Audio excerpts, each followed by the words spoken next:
سلام خدمت دوستان عزیزم. امروز در خدمتتون هستم. میخوام یه داستانی از قدیم به دوره قاجار براتون بگم. تو این نقطه اتفاق افتاده.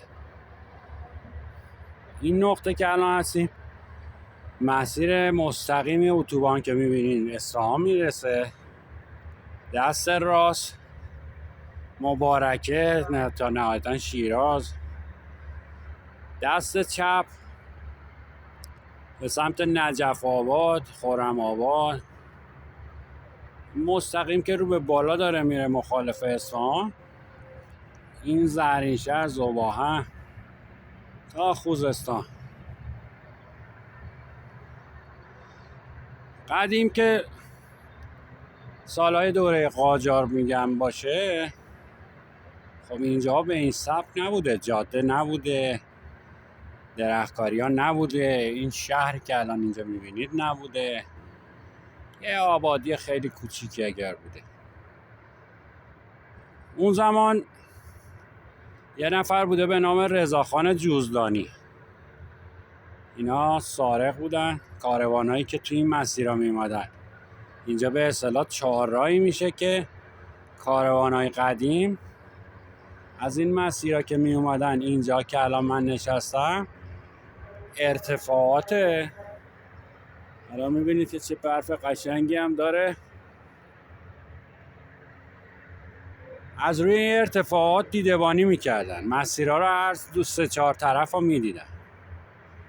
وقتی کاروانی وارد میشده تو این مسیرها، حالا یا با دود یه جوری اطلاع میدادن به گروهشون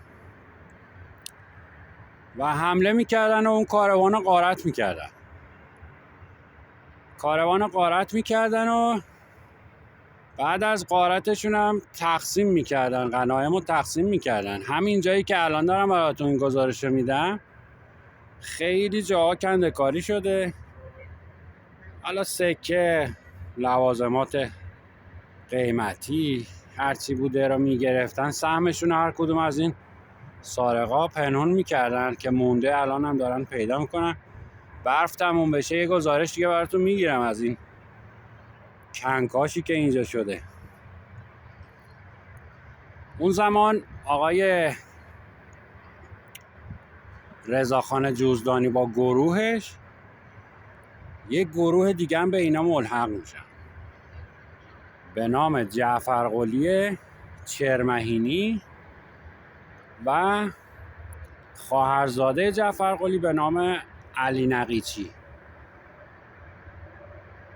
اینا همدست میشن با هم به اون دوره و بار بزرگی اینجا به سرقت میبرن که خیلی طول نمیکشه، دستگیر میشن، اعدام میشن. حالا یه گروه میگن که اینا رو تو قالب گچ گذاشتن، گچ ریختن روشون. یه گروهی میگن که به دار آویخته شدن. خلاصه که اینجا داستان ها داره. فقط لایک یادتون نره، سابسکرایب هم بکنین تا من از این داستان های قدیمی براتون بگم. اینجا محل ذوباهن به اصفهانه. بچه ها کسی میتونه بگه الان این نقطه کجا میشه که من الان براتون گزارش رو دارم میگیرم؟ دقیقا اتوبان روبرو میره اصفهان، روبروی اتوبان میره ذوباهن زرینشهر، سمت چپ میره نجف آباد، سمت راستمون هم میره دیزیچه، مبارکه. حالا یه تقلب بهتون برسونم، این پلیس راه. کسی میتونه بگه اینجا کجاست؟ جایزه که نداریم، ولی خب قول میدم براتون برنامه‌های جالب، اسرار گذشته رو براتون تعریف کنم. این اسرار که میگم خیلی هاش از مقالاتی که چاپ شده، ولی ما اینجایی که هست، شهری که الان نشونتون میدم، پیرمردای قدیم اینا رو تعریف کردن، سینه به سینه رسیده به بقیه.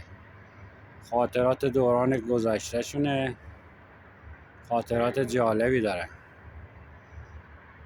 پس اگه دوست دارین که براتون از این داستانهای قدیمی تعریف کنم، لایک سابسکرایب یادتون نره.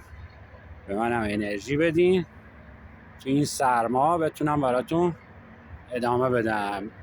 یه بار دیگه برف خوشگل کوهستانمون رو ببینید، خیلی قشنگه، جاتون خیلی خالیه.